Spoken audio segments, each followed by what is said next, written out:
Indonesia.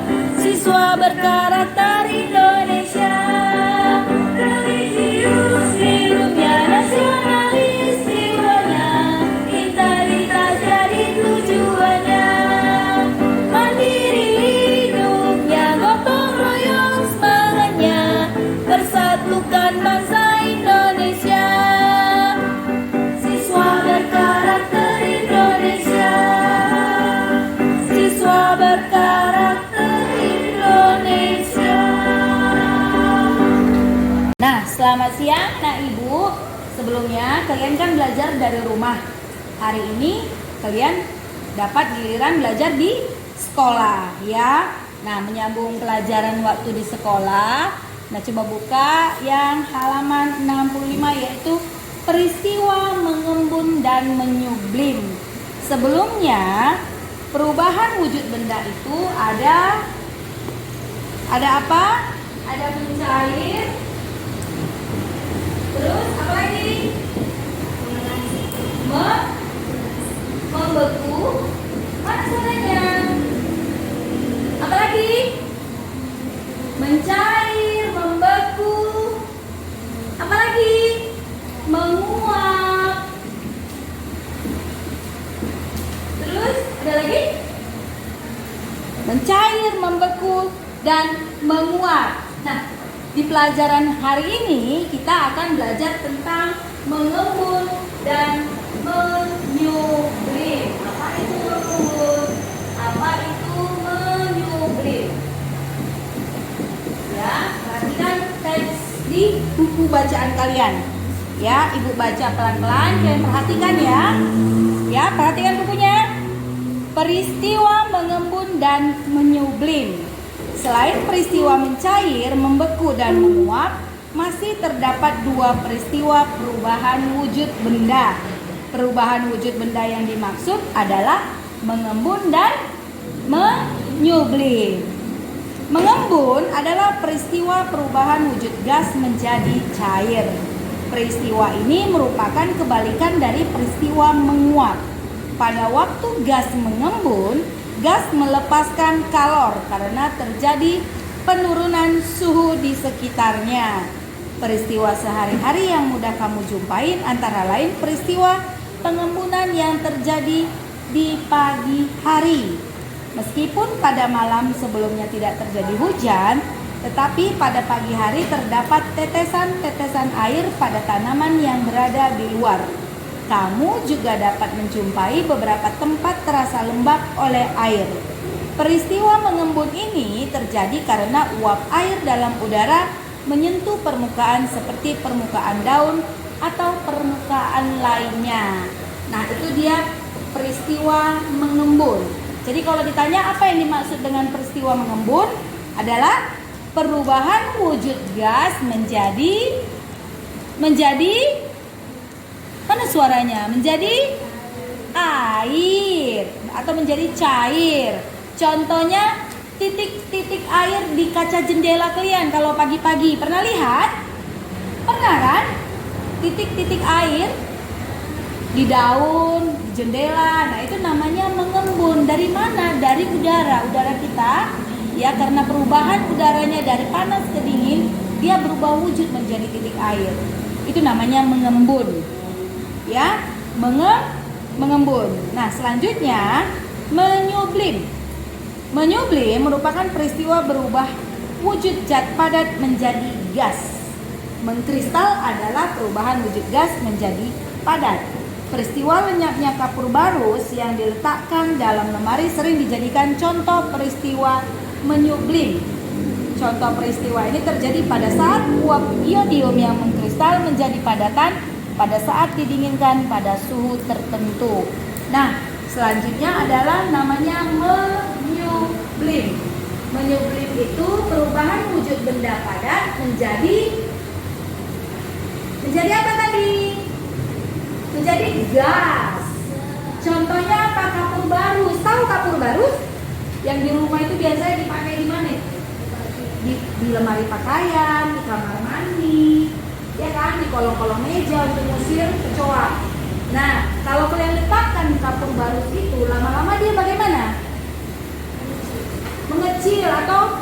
habis, lama-lama habis. Nah itu dia berubah dia menjadi gas. Itulah namanya menyublim. Nah ada lagi namanya mengkristal. Mengkristal itu dari gas menjadi benda padat juga. Itu biasanya pembentukan garam, ya kan? Uap air itu bisa membeku menjadi kristal bentuk butir-butir garam. Itu namanya mengkristal. Ya, sudah paham? Video yang ibu berikan ditonton kan? Bisa kalian lihat di YouTube. Nah, peristiwa perubahan wujud benda dapat dijelaskan dengan menggunakan diagram. Perhatikan yang di halaman 66. Ya, di situ benda ada 3, ya. Benda apa? Padat, terus cair dan gas. Oke, kita ulangi ya.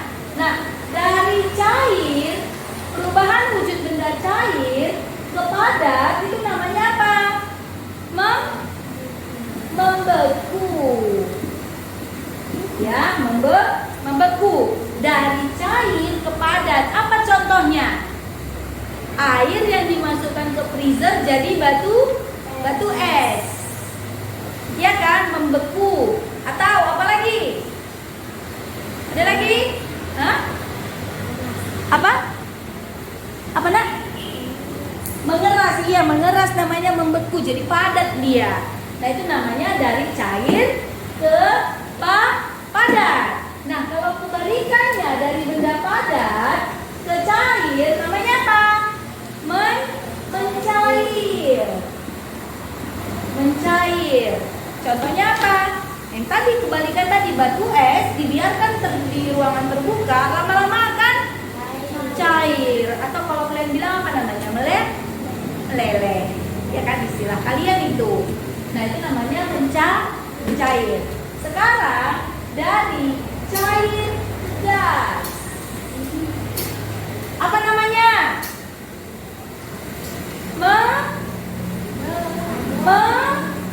Menguap. Ya. Contohnya itu pada saat memasak air. Air itu kalau dipanaskan lama-lama akan berkurang. Dia berubah menjadi gas. Itu namanya menguap. Nah, dari gas menjadi cair apa tadi? Situ ada tadi. Apa namanya?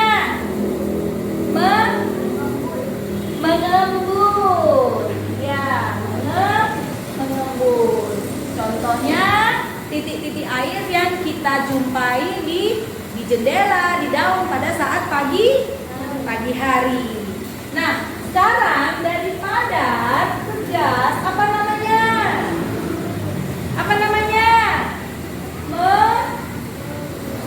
Menyublim. Ya, menyublim. Kebalikannya dari gas ke padat itu namanya mengkristal. Contohnya kalau di daerah tempat dingin itu kan cuacanya dingin.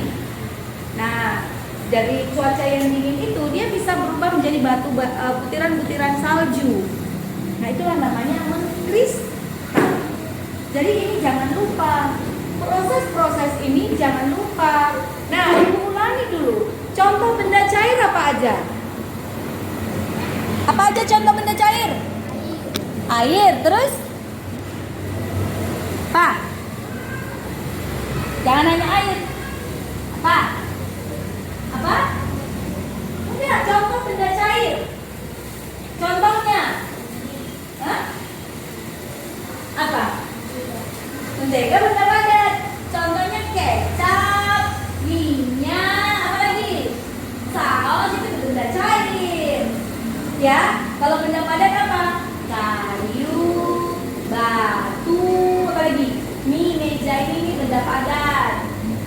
Ya, apalagi kemarin? Ayo ibu coba mengulangi. Apakah kalian melihat video dari ibu? Apalagi contoh benda padat? Besi. Nah itu dia. Nah kalau benda gas? Gas?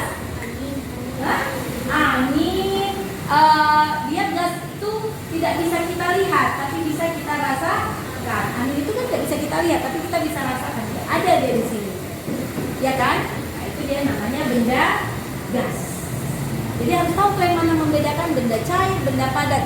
Kalau kalian sudah tahu mana benda cair, benda padat, benda gas, kalian tahu perubahannya itu apa-apa aja. Udah bisa kalian bayangkan kan? Kalau dari cair ke padat namanya membeku. Dari padat ke cair namanya mencair, ya kan? Nah sekarang dari cair ke gas namanya menguap. Cair, dari cair berarti kalian bayangkan lagi masa air, menguap dia. Nampak kan uap-uapnya itu kan? Nah sekarang dari gas ke cair namanya mengembun. Nah sekarang kebalikannya di sini, dari padat ke gas menyublim. Apa contohnya menyublim? Dari padat ke gas. Apa tadi contohnya? Kapur barus. Nah, dari gas ke padat namanya mengkristal. Contohnya apa? Hah? Contohnya bisa salju, pembentukan salju. Atau gini, kalau pernah lihat knalpot kereta airnya, pernah dilihat nggak? Atau knalpot kereta sendiri, itu kan bisa hitam dia ujungnya. Itu dia perubahan dari gas. Kan gas knalpot itu kan gas CO2, tapi dia sering dikeluarkan, dia akan menimbulkan kerak yang di pinggir knalpot hitam-hitam.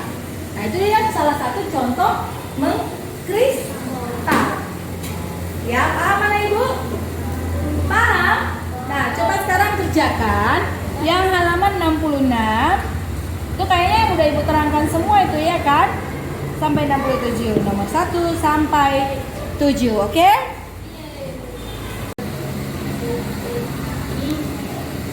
Mengadakan kongres di Jakarta yang mengubah nama PBI menjadi PBII.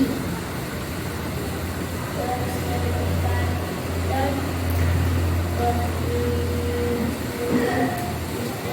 Indonesia. Nah, sebentar ya. Dari paragraf pertama itu ada diadakan kongres, namanya Kongres Perempuan Indonesia. Ada 3 kali kongresnya. Yang pertama pada tanggal 22 Agustus 1928. Jadi kalau ditanya kapan Kongres Perempuan Indonesia dilaksanakan, berarti itu yang pertama sekali. Jadi tanggal berapa tadi? Tanggal 22 Agustus. Tahun berapa? 1928. Kalau ditanya siapa peserta Kongres Perempuan Indonesia, itu siapa aja pesertanya? Tadi siapa aja? Nyonya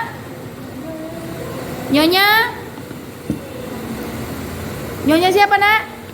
Sukamto. Baru siapa lagi? Nyonya Ki Hajar Dewantara. Terus siapa lagi? Nona Suyantin. Jadi kalau ada pertanyaannya dia menjawab pertanyaan berdasarkan teks harus seperti itu.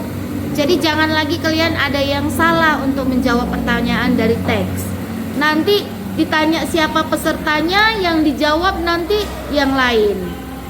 Ya, jadi dibaca dulu teksnya. Oke, sekarang paragraf kedua siapa tadi Ibu suruh? Moses. Ayo baca paragraf kedua.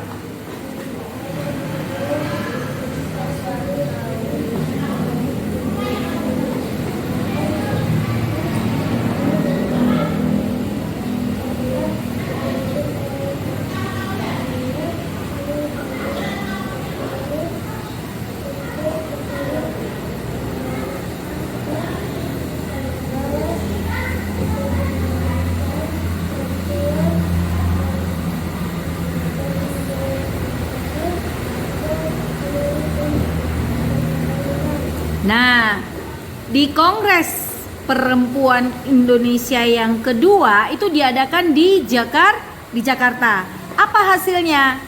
Membahas apa mereka? Membahas tentang perburuhan perempuan, pemberantasan buta huruf dan perkawinan. Kalau yang pertama tadi apa yang dibahas? Apa hasil dari Kongres Perempuan yang pertama? Apa itu? Mempersatukan cita-cita dan usaha memajukan wanita Indonesia. Nah, itu dia kalau ditanya apa hasil dari Kongres Perempuan pertama, Kongres Perempuan kedua, harus tahu. Oke. Nah, sekarang paragraf ketiga, siapa tadi? Naya. Oke, ayo Naya.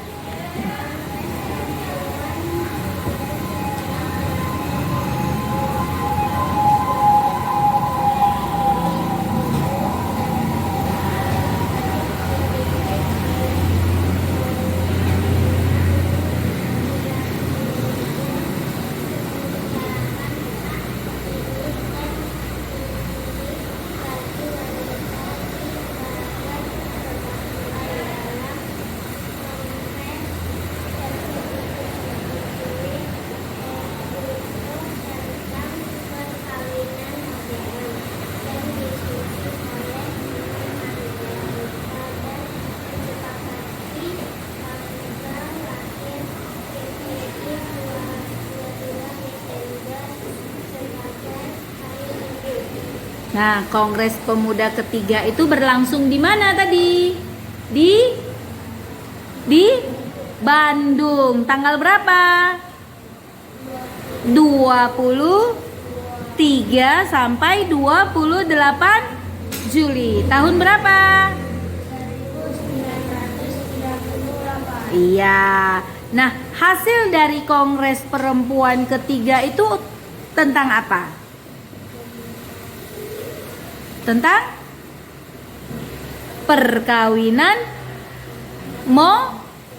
modern. Nah, di situ juga lah ditetapkan tanggal 22 Desember sebagai hari Ibu. Nah, di situ dia. Jadi udah paham kan? Nanti kalau ada pertanyaan dari bacaan udah paham? Coba kalian kerjakan latihan yang di halaman 71. Ya? Bisa? Bisa, Nah, Ibu? Bisa?